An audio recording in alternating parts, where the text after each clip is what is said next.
Great. Okay, we actually have 5 minutes, but I'm going to invite Anna, if you are ready, to come in a bit early so we can catch up a little bit. Okay, here I am. Great, got you. Getting ready to go. Lots to say. The speed. I'm called Anna, indeed, as you've said, and I'm going to talk about mudlarking on a particularly low tide on a particular day on the Thames in central London. So mudlarking, as I'm sure most of you know, is when you go along and you scavenge the foreshore and you look for objects that have been lost or dropped over time in the mud. And because London's so old, you have like 2,000 years of history lying there. So you might find a Roman coin, or you might find a sex toy chucked over the Millennium Bridge by a hen party. You just never know. The whole range in between. It's very exciting. And if you're a mudlark, you rely on the tides because the tidal reach of the Thames is huge. It's 7 meters. It goes up and down twice a day. And it wears away very gently at the mud and it erodes the surface and these objects appear. And then you can go down and have a look.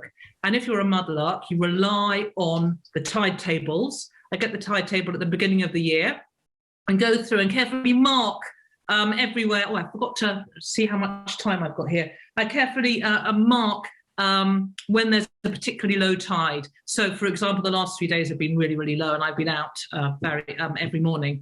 And you want that to be very low because you want to be able to go down there and see areas which are like virgin territory where no one's been for a long time and you might have wonderful artifacts exposed. So I thought I'd tell you about this one particular day. These are some of my artifacts behind me, by the way. I built those shelves specially when I redid my house so I could display them. So on this particular day, it was February the 9th, and it was Storm Ciara, or Kira, depending on how you say it, which had hit England on that particular day. There were gusts of winds, I think up to 95 miles an hour. Unfortunately, 13 people died across Europe. It was a really big storm, and it wasn't a particularly low tide, and the weather wasn't great, as I've just described, but I thought I'll go down to the river anyway. It was quite early in the morning.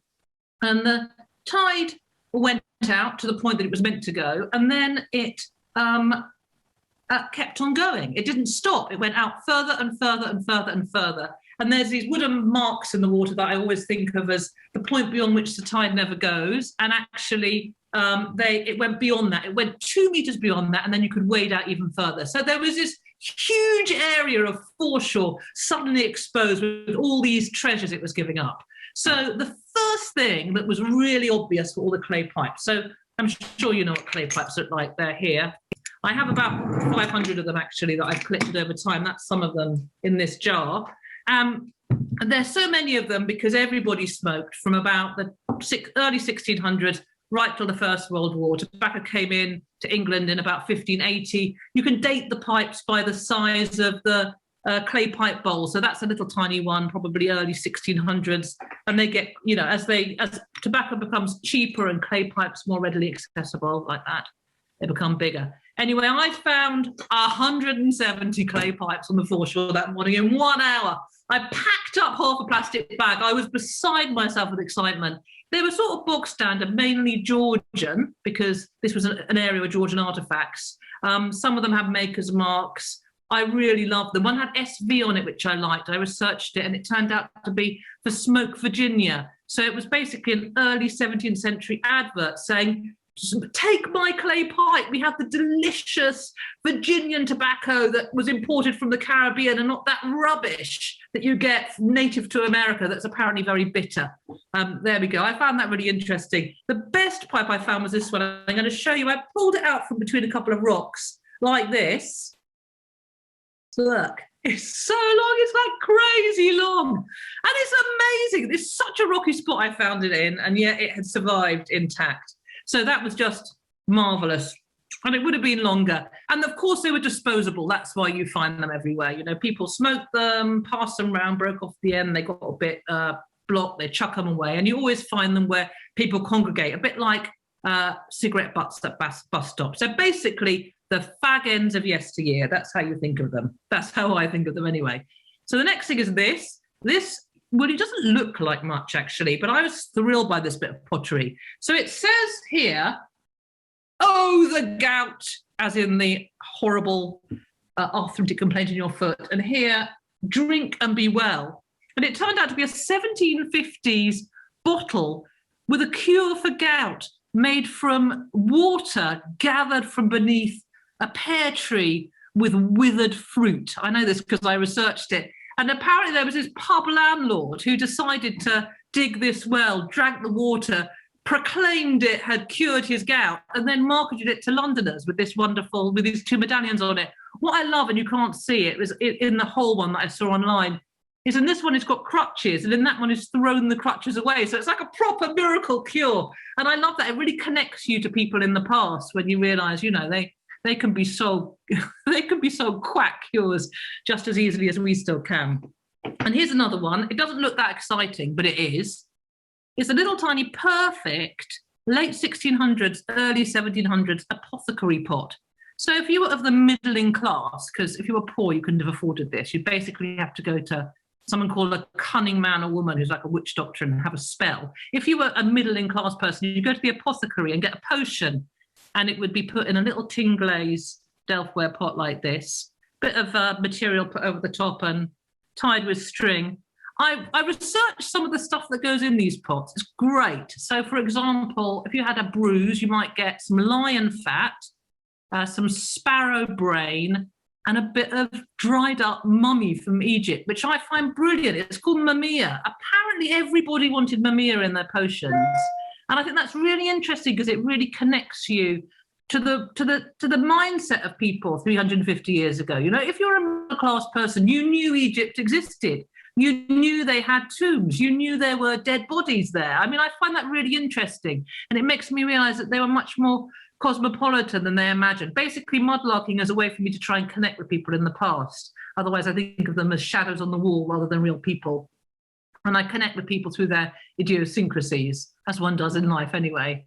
And so I love this, and I think that's rather brilliant. But by the way, this pot is called tin glaze, and I've recently discovered that it was the first white glaze to come to England, and everyone was thrilled because before that, the only way to get white was to buy really, really expensive Chinese import, and only the really aristocratic could afford that. So that was like a poor man's version of the Chinese pottery. I think I've got time. I'm not sure what's going on here. I love this. It looks like a mini dog bone.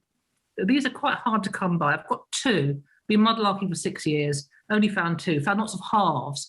And it is, as I'm sure you all know, a wig curler. So this could be any time from 1650 to the end of the 18th century. So basically what happened was Charles II went to exile in France, and everyone was wearing great wigs there. And he came back with wigs. And of course, all the aristocracy copied him. And they all had these magnificent curling wigs, which they had to look after. And the way you looked after it was you would wind the hair around a heated roller like this, and then you would set the curls. You could even actually wind it when it was cold and then put the whole wig into a cake, like a baking pot, and cover it with pastry and put it in the oven, take it to the baker's, and then set the curls that way. And then once you'd actually got the wig back on your head, if you were wealthy and you had a valet, you could get your valet to spurt with a like a, I forgot what they're called. It puffs air, a pumping thing to puff air. My words have escaped me. Anyway, puffed white powder over your hair, and then you'd also put in a load of pomade and perfumes. So you'd be quite stinky and quite sticky, and actually added about a pound of weight to their head. And these wigs were going on for about 150 years. Which is extraordinary, really. And by the time we got to the end of the 18th century, they were sort of pathetic little barrister-like things, and they were only the oldest fuddy-duddy would wear them. But I'm fascinated by them. Also, Samuel Pepys was really worried that his wig might be sourced from a plague victim. I'm not sure it's because he didn't want dead people's hair, or he was worried it'd be infectious. And also, he had to take it to his wig maker to get the lice removed at one point. That was apparently a problem. Although a lot of men would shave their hair and then put the wig on top, and that would stop them getting lice. And also it'd cover up their syphilitic sores on their head. And I always imagine a young bride going to on her honeymoon, and the man removing his wig for the first time and revealing this sort of horrible, so completely bald head covered in syphilitic scars. Anyway, that's a jolly little thought. So those are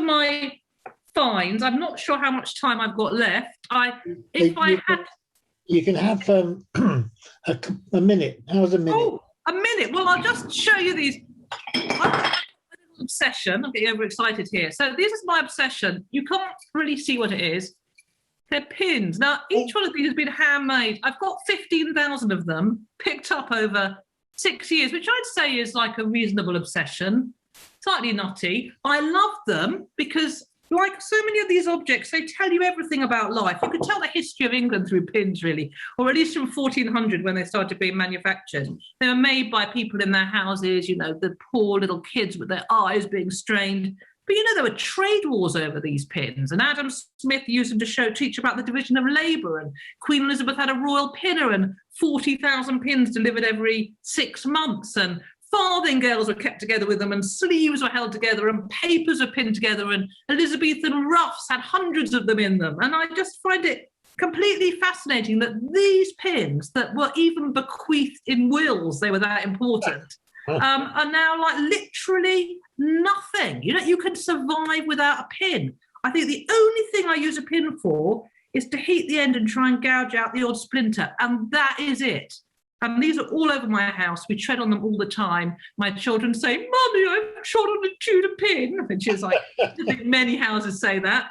Anyway, that's what I found on this particular low tide. And I've become really attuned to the tides. I love the tides. I check the tide table every day. And personally, I just find the whole thing miraculous. And just to say, you can, I do keep my finds. I photograph my finds and I put them on Instagram and I write about them as well. So if you want to see more of them, it's Foreshore Seashore on Instagram. Fantastic. Thank you, Anna. That was wonderful. We've had a couple of hands up. We've lost one. We have one hand up. So before we come back to see if anybody has a question for Anna, Pete, I'm just going to go to you. And you need to unmute yourself. Yeah, two things. Can you hear me? Is that good? Yes. Yeah. Two things. One was Extinction Rebellion, one of those the songs that I've been singing a lot over the last year. People gonna rise like the water, turn this system round. In the voice of my great granddaughter, climate justice now, yeah, and the people gonna rise like the water. It's just a beautiful mantra of a song that's happened on a lot of demonstrations. And then the other thing was the song that I've been asking for lyrics. We haven't had an accordion. Have you had an accordion yet today? Not yet. No, not yet. Well, you're just going to have just the briefest taste of accordion. I've been collecting lyrics from people today. For a Morecambe Bay song, it goes. You can see these are all your lyrics. You can see the weather coming in when you live by the side of the sea. The waves are waving, can't you see, when you live by the side of the sea. Watch the sun travel across the sky when you live by the side of the sea. That's the sea that's waving to you and me. Can you live by the side of the sea? So put some lyrics in the track. I've got 3 verses from you so far. That was one of them, and I'll be singing them in about half an hour. So that was me. Thanks a lot. We've got half an hour to send you lyrics. Could gather some more words. Okay. Would anybody like to quickly just pick up with Anna before we go to Steve? Any questions or comments for the wonderful mudlarker? I've just run can you give me top tips for mudlarking in like 30 seconds? Perseverance. Yeah. And get down low. That would I say. And get muddy. Perseverance. Don't expect to find magical things. I mean, you can always just be happy with the fact that the day is lovely, and that I think, that's what I'd say. Perseverance and get down low are the best 2 tips I can give you. So I think people I often stand up and think, why aren't I finding anything? And I literally get down extremely low, and then I can suddenly see. And then you find 300 pipes. Then you find 300 pins, yeah. Yeah. You learn, after a while, you learn shapes. You can see things. So like even the side of a light, what looks like a tiny sliver of white, you know that beneath it there's a pipe. But you have to learn those things over time. I think that, yeah, it's a slowly accumulated knowledge over time, which is, for me, is what made it pleasurable. And I think if you keep persevering and keep going, you'll keep seeing things. Thank you, Anna. Getting your eye in, is that's what people say. Yeah, great, wonderful. We're going to move on to Steve McPherson, who should be ready to join us, I believe. Hello. Here he is. How you doing? Good, we can hear you, see you, all is good. Excellent. Well, I'm just going to go straight in and share my screen, just so we can find out what I've been doing. So I live on the North Kent coast, near Margate. I don't live in Newhaven, which was on the website, but there you go. And as you can see, I'm nearer France than I am, actually nearer France than I am London. And I beachcomb, and I've lived in this area for nearly all of my life. And ever since I was a child, I've gone to the beaches around here and collected objects that interested me. This is the main beach that I collect from, and I call this an urban beach because, as you can see, the houses and their gardens and the roads go right up to it. This is a very small beach, 160 metres across, and it's called Epple Bay, near Birchington on Sea. And I grew up along the road to the left, being able to see the sea from my bedroom window and hear it and go to sleep to it. And I spent hours and hours on this beach with my friends and on my own, collecting things and exploring. And really, the sea and, in the marine environment has saturated my life. And I didn't tell you, but I'm an artist, and it saturated most of my artworks. This is a view from that little urban beach when the tide is out. It's not completely out on this beach. It goes out further, and here you can see it's chalk cliffs. And these are chalk reefs, and we're one of the only places around here in Kent that has these chalk reefs. And it's a site of special scientific interest because of that, and because of the algae and the seaweeds that grow in the area. You also find on this beach amazing fossils. There are some fossils of sea urchins here that I have been told that you don't find anywhere else, which are sort of 40 million years old or so. There's always ships on the horizon, and these tankers and cargo ships are always going either towards London or out from Essex and London out towards the rest of the world. And I think that's partly why I'm so passionate and so kind of obsessed with the sea, is because every time I stand on the beach, on the tide line, I feel like I'm connected with the rest of the world. The horizon doesn't just go 5 miles out. The horizon goes beyond that and connects me with all the other people who are on their horizons. So I've been collecting all kinds of things off this beach for many years, from gas masks, Second World War gas masks, to, as I said before, fossils, musket balls, amber, and I've got some amber here. I don't know whether you'll be able to see that these are pieces of amber that we find.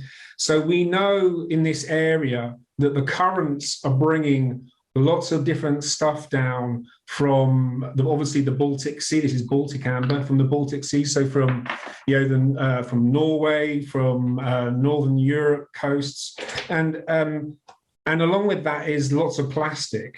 And this is also something which is a bit like plastic, but this comes from much more locally than that. And this is cordite. This is out of munitions from either the First or Second World War, from ships that have sunk, and munitions that have gone into the sea, and then the bombs have disintegrated and just left these bits of plastic explosives, really. And as a teenager, this was great fun to pick up and make our own personal fireworks out of. I don't do it anymore. So this beach is full of history. There's smugglers' caves and smugglers' tunnels. And we're on a beach. I'm in a place called the Isle of Thanet, which used to be an island, and it's where Christianity first came over to the UK. The Romans brought Christianity into the UK a couple of miles away from me, when it was still an island, this little Isle of Thanet, which is on the end of Kent. So that's a view from the other side, and you can see that because of the chalk cliffs, the whole beach, nearly the whole beach and the whole area, is curtained by this concrete promenade. And that has to be there, otherwise the cliffs end up falling in every year because of the ice and the frost getting into the chalk, the saturated chalk. It is a very... It's a boring beach to most people, this beach. You know, it's like I said, it's an urban beach. It's not a beach that many people go to in the summer. There's lots of tourist beaches near here. It's a beach that doesn't get cleaned very often because the tourists don't go here. So the council don't bother cleaning it. But I've been picking up stuff off this beach for over 25 years, and that's mainly plastic, really. And here you can see, this is where we have lots of the seaweed on the beach, and all those footprints are my footprints while I'm going around picking up plastic to use in my artwork. And so, like, I've been using plastic in my artwork for over 25 years, but I became really obsessed with it as a material in 2007 and really started focusing on plastic pollution on these beaches that I go to near my home as my main material. And this is some of the photographs of some of the objects, the recognizable objects that you might find on the beach. Here, you might find these on beaches all over the world, you know, and it's quite amazing what you can find. So we're actually down from the mudlarking scene, the Thames. We're literally right on the end of the Thames, the end of the Thames estuary. And there's some dispute whether we are part of the Thames estuary or whether we're the North Sea, but we're right on that edge. So a lot of plastic that comes down the Thames will come over to down onto my little beach that I collect mainly from. And I started documenting these objects photographically in 2009, 2010, because I exhibited some work and I had an argument with one of the gallery visitors who suggested that I just went to shops and bought plastic toys and then put it in a washing machine to make it look old. So I thought, you know, no, I've got to start documenting it actually where it is. And then at the moment, I've got over 3,000 photographs of plastic pollution in situ on the beaches. And this installation here of this photographic artwork, which is called An Undesirable Archive, is the largest one that I've done so far. And this was in 2020 at the University of Wisconsin in Eau Claire. So this artwork has gone, it's been exhibited around the world in many different places and continues to be shown. Steve, these are the main pieces that you... Sorry to interrupt, I'm just going to give you 2 minutes. Okay, these are the main pieces of kind of plastic that I find, and you know, these are what I call shards. And I collect them and sort them into different colors, which is difficult for me because I'm actually colorblind. And then I put them together to create artworks, which are ensemblage, collage, if you want to call it, of one colors or types. I also do infographics. This is an infographic piece which describes the depth and the area of the 5 main oceans of the world. This one has been exhibited all over the world as well. It's currently in New York. And You can see all these different types of artworks on my website if you want to have a look at it. If you just type my name to Google, and it will usually come up. Recently, I've been collecting fabrics off the beaches as well and creating little sculptures out of these, which are much more like archaeological objects. And this is what I like about these objects that I find. They are archaeological.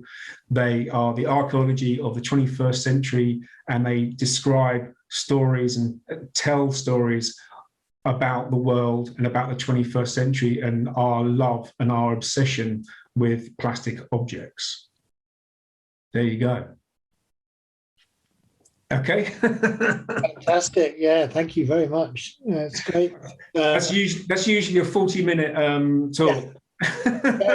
We're in the business of romping. So we've romped through so many ideas and so much work in the last 11 hours. Absolutely. Wonderful. Thank you very much for sharing that. No problem. I'm going to invite Susan to come in now. Hello. Hi. Hello, Susan. Hi. Hello, everybody. I don't know if I'm okay in this setting. Yeah, Is there anything I need? Absolutely fine. And Oh, great. Okay. I'm not going to talk for very long because I'd like to show like to screen share and show a short section of images of tide pools, a series of rock pools that I came across about 10 years ago.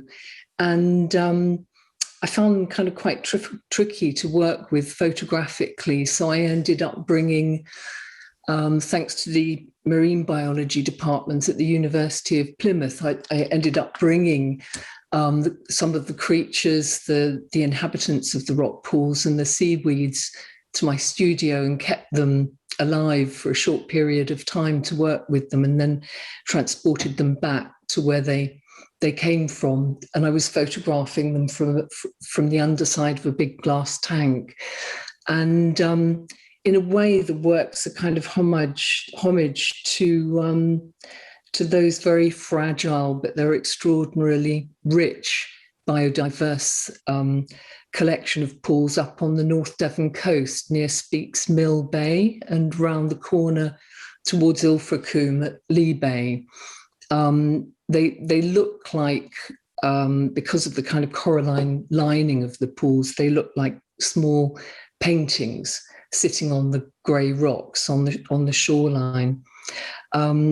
There's a kind of also homage to Anna Atkins, and we've seen quite a few images of seaweeds and references to Anna Atkins, and she's a huge kind of figure, but there's a kind of underside to her work, which is a sort of Victorian plundering of the shoreline and a kind of real decreasing of the biodiversity of the areas where that fascination was kind of coming into being in the Victorian era. And so I asked a poet, John Wedgwood Clark, to work with me on a small book. And he's written some beautiful poems, which I'm going to play now, that work with the images. And I think they kind of bring out the something of that sort of context of fragile life and our kind of inseparability from it, good and bad, and referencing that era, but it reflects on the present as well. And anyway, I'm just going to go ahead and share the screen and see where we get.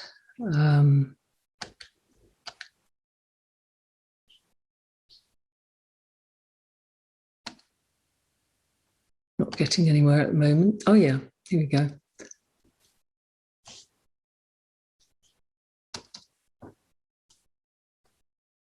yeah, we've got that. That's good. Okay. Probably close your Zoom window. Yeah, there you go. That's it. Okay. Here we go.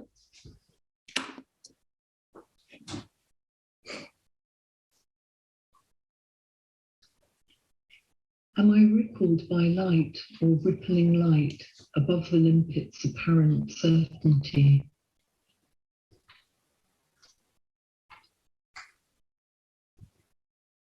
I give you license to gaze, to make what you can't of this light in your eyes. The algae crowded light, vast shoals of vacancy, sailing strangely into it. You might name this Nova Albion, with a sixpence a brass plaque and your diseases, but I am no oak. There are no white cliffs. Naked ink, pilgrim ink, my soul doth yawn light. Now dance, blue lover, blue nebula I'm falling into. I hear your body carried to me on the wind, through the halls of waves. You have made a portrait that is more me than me, floating to the ceiling, my stipe at the golden section. There I unpeel the sepia history of antique rose, in silks, in wallpaper, laminations, cracks. A florilegium of silences, tied by a fine green ribbon. My candelabra of voices burns outside your door.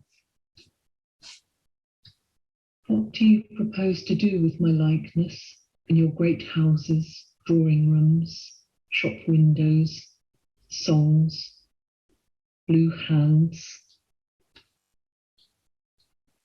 I left this impression long ago and continue elsewhere. Light comes, goes everywhere, an unchased cellular rush. You have tossed me from the background of your life, a lock of hair, lock of light. I am all your past in a body taking flight. Sun through a snow cloud. You cannot press for your album the transparency of childhood looking. I have made room for you yet again. Come in, the limpets are in full watercolour. No one is watching. You need perform your looking for no one. A mid-afternoon dream in which you were waiting for someone to speak, original light.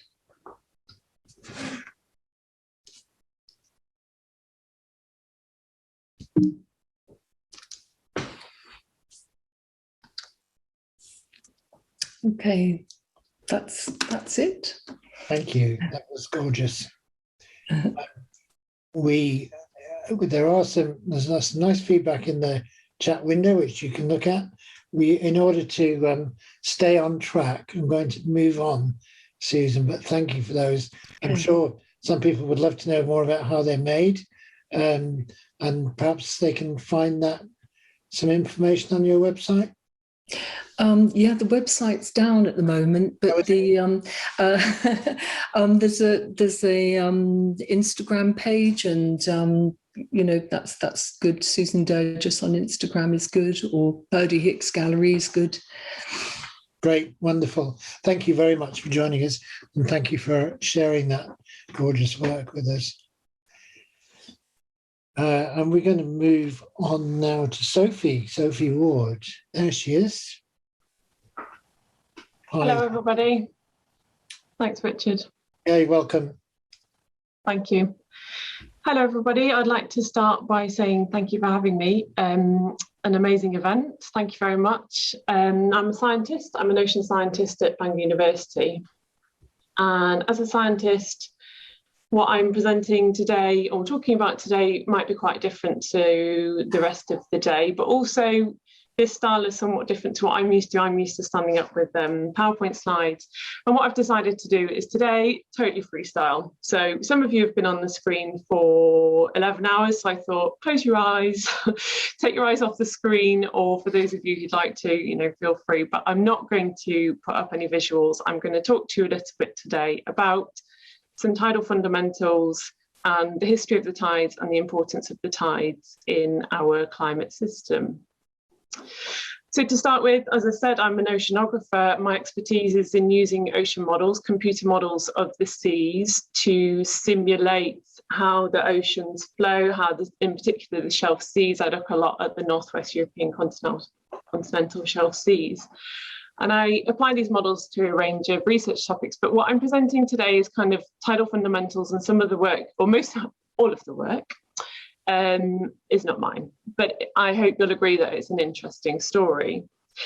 So in case you do switch off mentally or audibly and visually, I'd like to tell you 3 key facts today for this talk. So in non-classical storytelling way, I'm total spoiler alert, and the key take-home facts are coming up now. So number 1, I'd like you to think of the Earth and the Moon as one system. We have an Earth-Moon system. The Moon is not separate to the Earth, it is one whole system.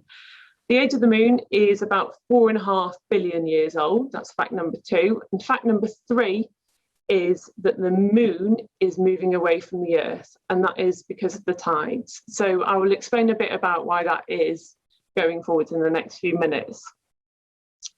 The next thing I'd like to talk to you about is what's called the moon age paradox. So there's somewhat of a mystery surrounding the age of the Moon.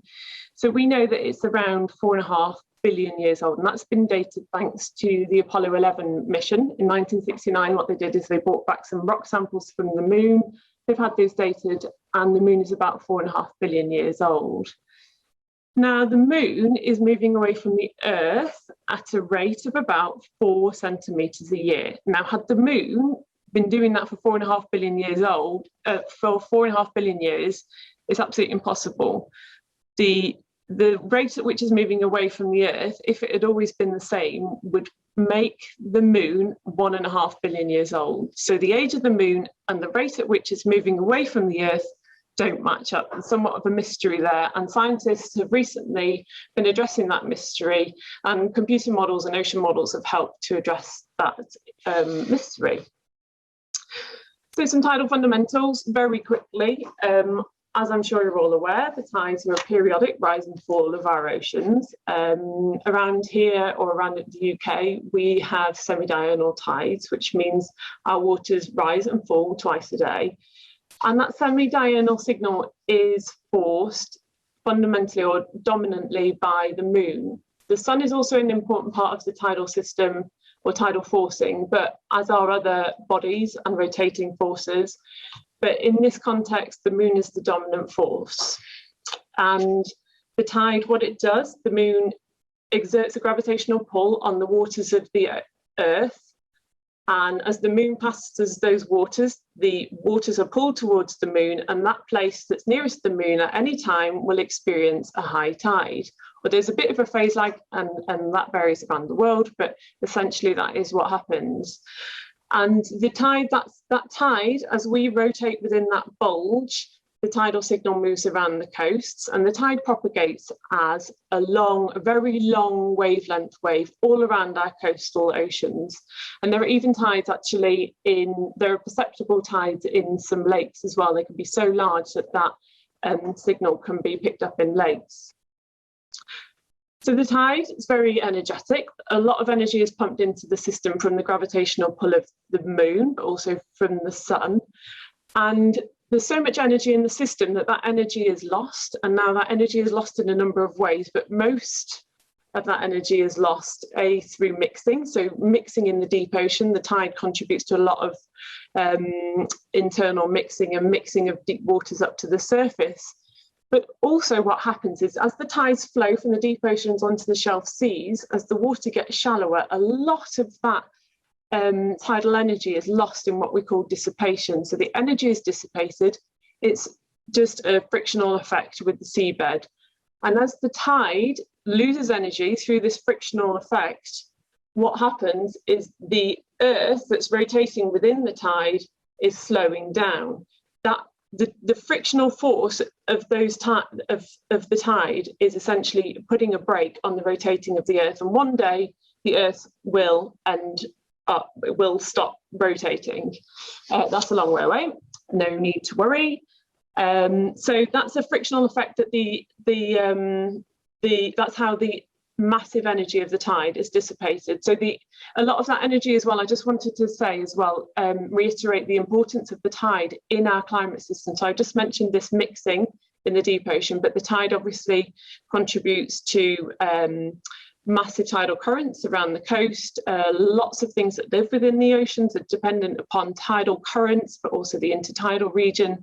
And we've seen a lot of that, the salt flats and marshlands. We've seen a lot of that today. So the tides are fundamental to our climate system as a whole. So the tidal energy, I just want to go back to deep tide. So deep time, sorry, I'm just looking at Marie's comment, stop commenting, it's distracting me. Okay, on my freestyle. So those are the tides today, and I want to go back in time now to tell you a bit about what the tides were doing before, because that will help us to understand this moon age paradox. So what a colleague of mine has been doing, Matthias Green, he's Professor Matthias Green at Bangor University, he's been simulating, so computer modelling the tides millions of years ago. He's now gone back 700 million years with these computer models. And what happened millions of years ago is that the continents were in a very different formation to what they are today. We have supercontinent cycles, and they last about 450 million years. We are currently about 180 million years into our current supercontinent cycle. So about 180 million years ago, the latest supercontinent broke up. All of our continents were together in what was known as Pangaea, that formation. And since then, 180 million years ago, Pangaea has been splitting up. For reference, dinosaurs started roaming about 200 million years ago and became extinct about 65 million years ago. I live in Snowdonia. That formed about 320 million years ago, so way before Pangaea. So we're in the as the supercontinents all together were the massive deep oceans and far fewer shelf seas. And the tides were a lot lower than what they are today. So lower tides equals less energy to be dissipated, less energy lost, less energy applied to the braking force of this rotating Earth. And as the braking force of the rotating Earth happens, what happens is it pushes the moon away from us, much like if you were sitting on a roundabout and you flung your arm out, it would slow you down. It's kind of the inverse of that, where if this force here slows down, it flings out the moon. So lower tide equals less braking of the Earth and less shoving away at the moon. So in the past, the moon was actually moving away from the Earth far slower than it is today. And by adding up what the tides have done and the amount of energy that's been dissipated within the Earth-Moon system helps to explain the rate at which the moon has been moving away from the Earth in the history of time. So Matthias has also been looking at deep time into the future, and what he has been finding, or what it looks like a potential formation of the supercontinent, the next supercontinent might be by the current tectonic drift. So the average annual tectonic drift is about 6 centimetres a year on the globe at the moment. So in about 250 million years, perhaps, we'll have our next supercontinent. And over the whole of that time, it looks like the tides will be less than what they are today, about 85% of what they are today. And that's the moon signal of the tide, which is the dominant signal. Obviously, there's the sun and other things that add up to it, but certainly the moon is the dominant signal. So the tides are a really important part of our climate system. What I wanted to say is the tides at the moment are massive. They're massive because of resonance. So much like in a bathtub, if you think of a bathtub and you slosh water around in a bathtub, if you slosh that water around at the right frequency, you get really high tides. And that's exactly what's happening at the moment. In particular, the North Atlantic is within a resonant state. But if we go back even 20,000 years, about 20,000 years was the last glacial maximum. Our sea levels around the world, on average, about 130 metres lower than they are today. And the North Atlantic was at resonance. So massive tides were sloshing around in that basin. We had the biggest tides within the whole of the 450 million year supercontinent cycle. And today the tides are less than they were during the last glacial maximum, and going forwards, certainly the moon's tide, semi-diurnal tidal signal, will likely be less than what is today. So we're at a really exciting and important part of the tidal cycle, or the long-term deep time tidal cycle. Sophie, I don't want to interrupt you mid-wonderful flow. I'm going to 2 more minutes. Okay, great. I just wanted to summarise the importance of the tides. So the tides are really important for our climate. And also what I'd like to say on this is that there is a theory that the tides were fundamental to the evolution of life, if you like, because, certainly the evolution of walking vertebrates. So around 400 million years ago, there were thought to be about 4-metre tides around the world. And what happened was every 2 weeks, fish were getting stranded up in high rock pools, and then only 2 weeks later would those rock pools then wet again. And so it was the strongest fish with the strongest fins that could get back to the water, the main sea, that were able to survive. And so there's a theory that the tides are actually, well, in fact, we owe the tides our lives. Fabulous. Fantastic. It was actually really good to have that barrage of information without any graphics. It was really nice because I think you absorb it in a completely different way than when you're looking at a standard PowerPoint. So wonderful. I think we'll all be dreaming a bit about that tonight and trying to work through it. Did she answer Hugh's question? Yeah. When will the Earth stop turning? I mean, just rest assured, Brexit will be the least of our worries by then. It'll be millions of years hence.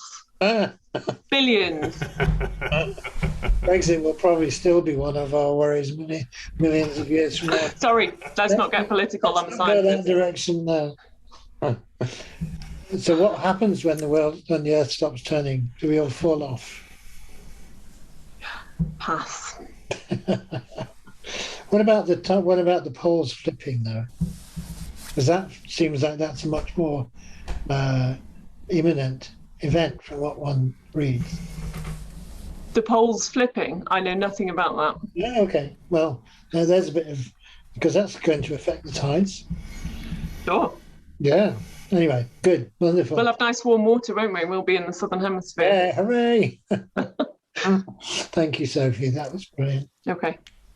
And we are going to Andy, who is hopefully going to show us a video he's made, because we haven't really had proper time to upload it properly. So with luck, it's going to show fine from his wonderful house.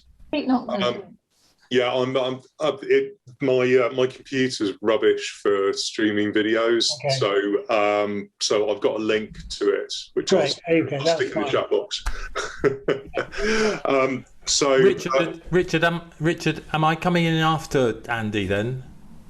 Pete, I'm really sorry, I skipped one. Yes, I'll bring you in after Andy. Sorry. Okay, because I've got something on after that. Okay, so I'll let. Okay. Are you okay, or do we need to? Yeah, no, that's are you okay, Hugh, to wait for a bit? Yeah. Okay. Cool. Sorry, Andy. Go ahead. My fault. No worries. So my name's Andy Thatcher. I'm a filmmaker, photographer, writer. I do all sorts of bits and pieces. I'm going to be starting a PhD in film in September of this year, looking at registered commons. So place is kind of the thing that really interests me. I've lived in Exeter since 2008, and I've been exploring and filming and photographing the area around the M5 bridge for about the last 5 years. I'm quite obsessed with the area. I first started becoming interested in it when I ran underneath the M5 bridge along the canal. Noticed it does really interesting things around about sunset. You get all kinds of weird patterns and things.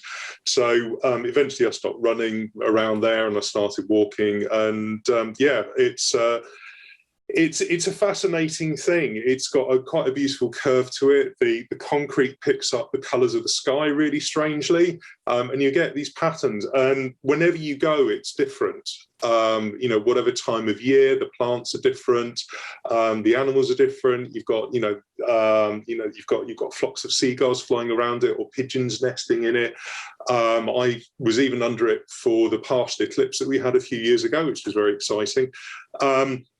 And of course, one of the big things that really changes it is the tide. So if you're on the side with the canal, then all that happens is that the tide comes through the reeds, which looks rather nice.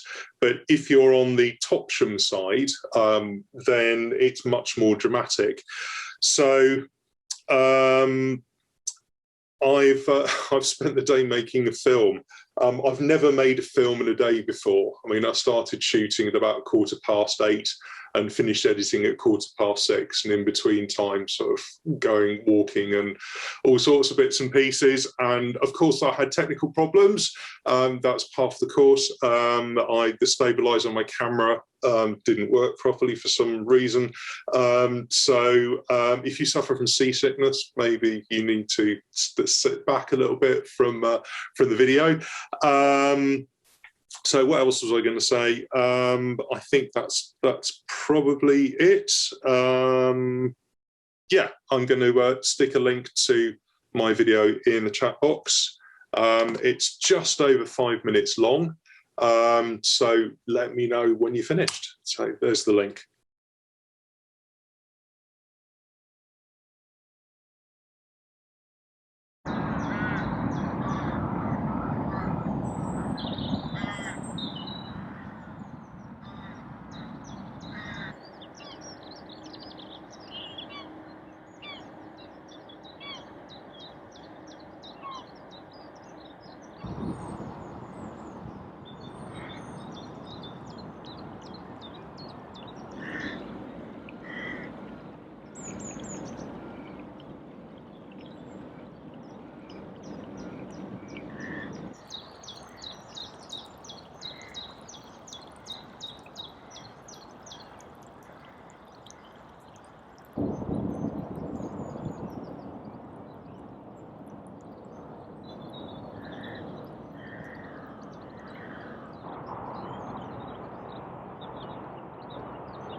Okay, so everyone had a chance to listen to that?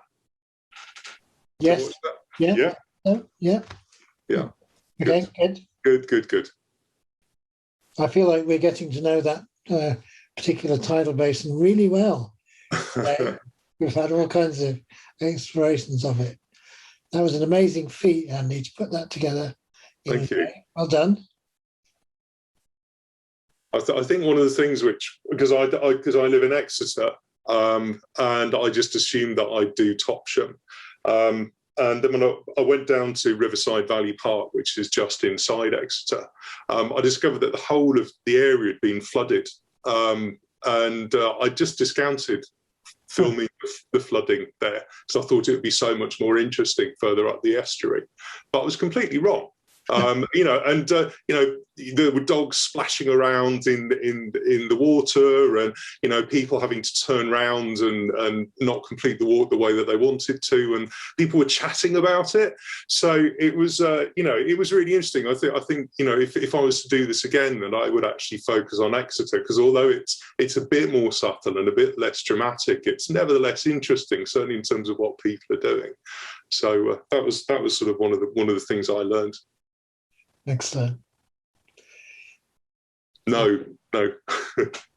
Well, right. Thank you, Andy. That was great. And I apologise for bringing you in early, and I apologise to Pete for skipping you. That was terrible. I think my eyes are going.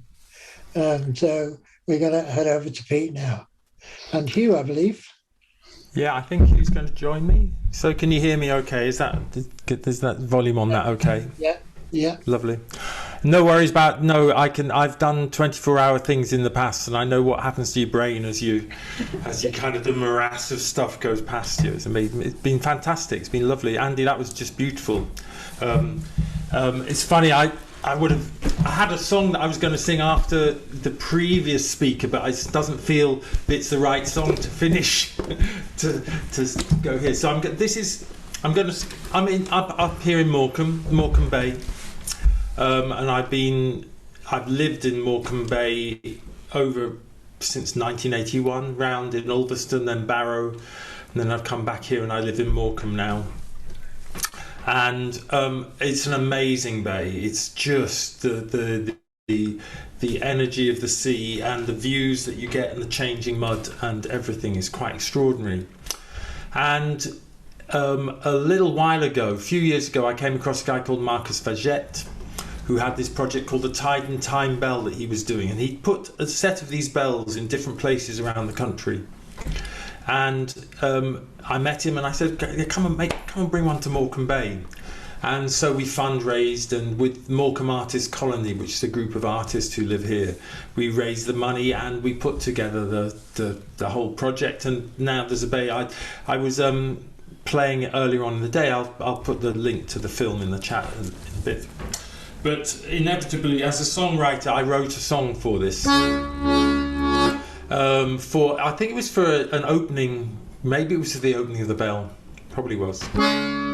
It's time to ring the tidal bell, see the waves rise and fall, hear the gulls cry their call. It's time to ring the tidal bell. High tide, low tide, changing strangely year by year. High tide, low tide, climate change fills us with fear. They ring the coast from north to south, see the bells rise and fall. Hear the bells, hear their call. They ring the toes from north to south. High tide, low tide, changing strangely year by year. Low tide, high tide, climate change fills us with fear.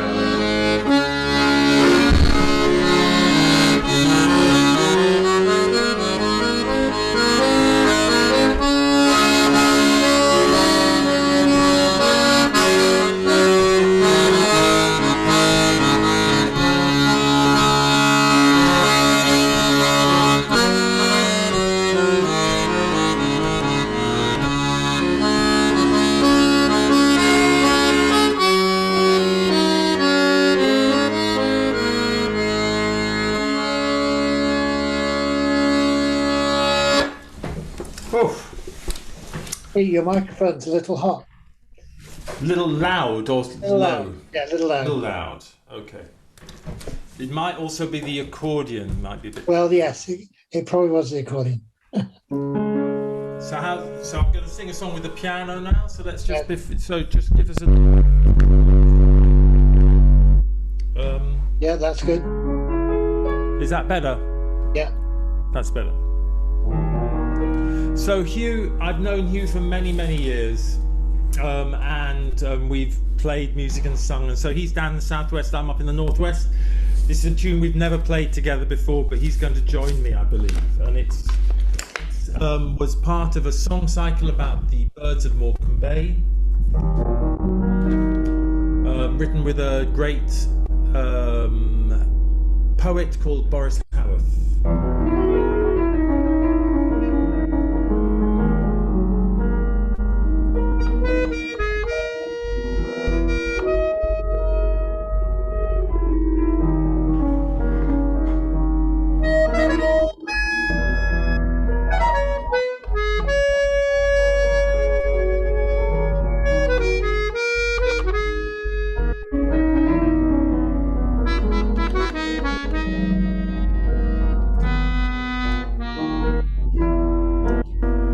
Circling the circle of the bay,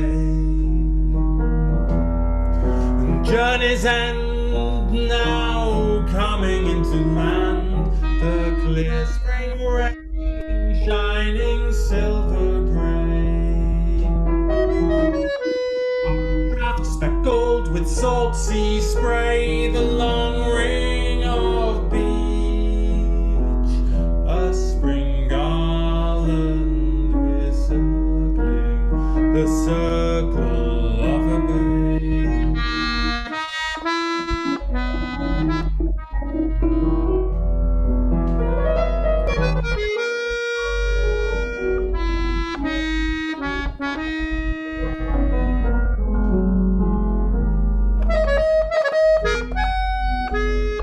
Now to quit the haven of sky reflected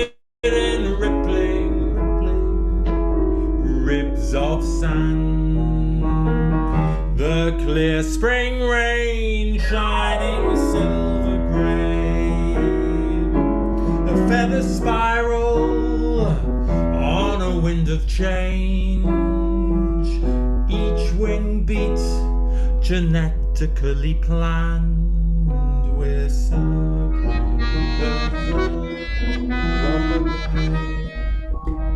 Go for it, you.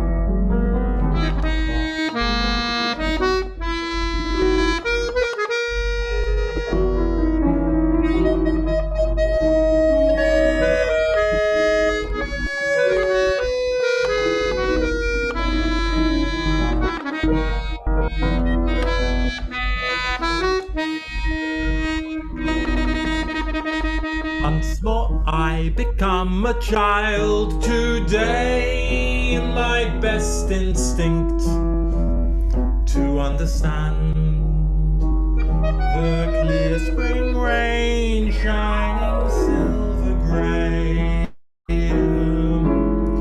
Long year turns in action replay, wings in sand like a baby's the circle of the bay.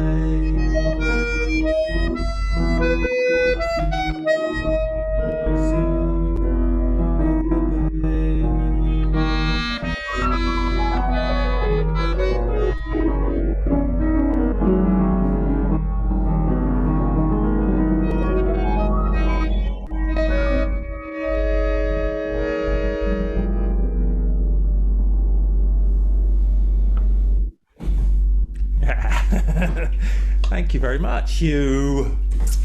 Was that sounded nice? Was that nice for people? Yes. Yeah, it was lovely. Yeah. You've just for a break. So this is a song that's kind of been created during the day with people, but the story of it has a longer genesis. So in 2004, as you'll remember, there was a tragedy in Morecambe Bay when a whole group of Chinese migrant labourers were caught by the tide in the middle of the night and got sucked into the quicksand and died. And I live, if you look outside my window, that's what I see. I saw the helicopters, we saw it all happening. And as a musician living and working in this community, we then started to work with our Chinese community. We started to think about all of the issues about social migration, economic migration, all of that stuff, and made a piece called The Long Walk, which we wrote with local people and performed here, and we did it again actually in Gateshead with Chinese communities there, in Liverpool, and then in Hong Kong. And I've been traveling to Hong Kong for 15, 16 years now, developing community music projects as a result of that tragedy. One of the songs that Lem Sisse, who was the poet who worked with us on the project, we wrote this one day. It was basically very, very simple. It's in D minor. You can all sing the refrain, because the refrain goes, when you live by the side of the sea. So these were some of our words. You get cold, you get wet, you get full of sand when you live by the side of the sea. You can swim in the waves, fish for fish when you live by the side of the sea. Delicious fish, fish for free when you live by the side of the sea. You can build sand castles, paddle and surf when you live by the side of the sea. Here was one of your verses. See the weather coming in when you live by the side of the sea. The waves are waving, can't you see, when you live by the side of the sea. Watch the sun travel across the sky when you live by the side of the sea. That's the sea that's waving to you and me by the side of the sea. Quicksand and tide, sea is alive. Quicksand and tide, sea is alive, sea is alive. Watch the mussels, the oysters, and the clams when you live by the side of the sea. See the fish nibbling on your lawn when you live by the side of the sea. Seagulls on your roof, seagulls in your pram when you live by the side of the sea. Wheeling gannets, incessantly crying gulls when you live by the side of the sea. There's a time of day when you can talk to a wave when you live by the side of the sea. You can hear its words in the whispering spray when you live by the side of the sea. The tales it tells of the storms and swells, things you can hear but you never can tell when you live by the side of the sea. I've got to do another couple of verses because you wrote them. You can splash and play as boundless as can be when you live by the side of the sea. Listen to the mud, find the bottles in the bay when you live by the side of the sea. Wander in the brine, have the boaty fun when you live by the side of the sea. You can swim when you can, if you're me, when you live by the side of the sea. Reclaimed land in our crowded town when you live by the side of the sea. Polluted smells of dead fish when you live by the side of the sea. So in Hong Kong at the moment it's hell. It's hell. I've worked in Hong Kong for 15 years and we're seeing the political crisis in Hong Kong and people's lives being destroyed by the Chinese government. It's horrific. Sorry. Live in high buildings that touch the sky when you live by the side of the sea. Sometimes salty, gentle breeze when you live by the side of the sea. Quicksand and time, sea is alive. Quicksand and time.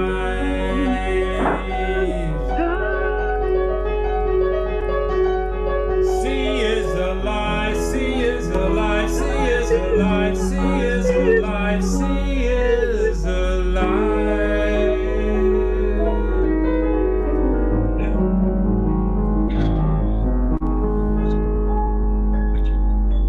Just the right thing. Thank you. Thank you. That's a pleasure. That was lovely. I could probably sing for an hour of songs about the tide because when you live somewhere like this, that's all you write about is your relationship to the sea and the tide and the water and all of the things around it. I'm not going to sing for an hour. That was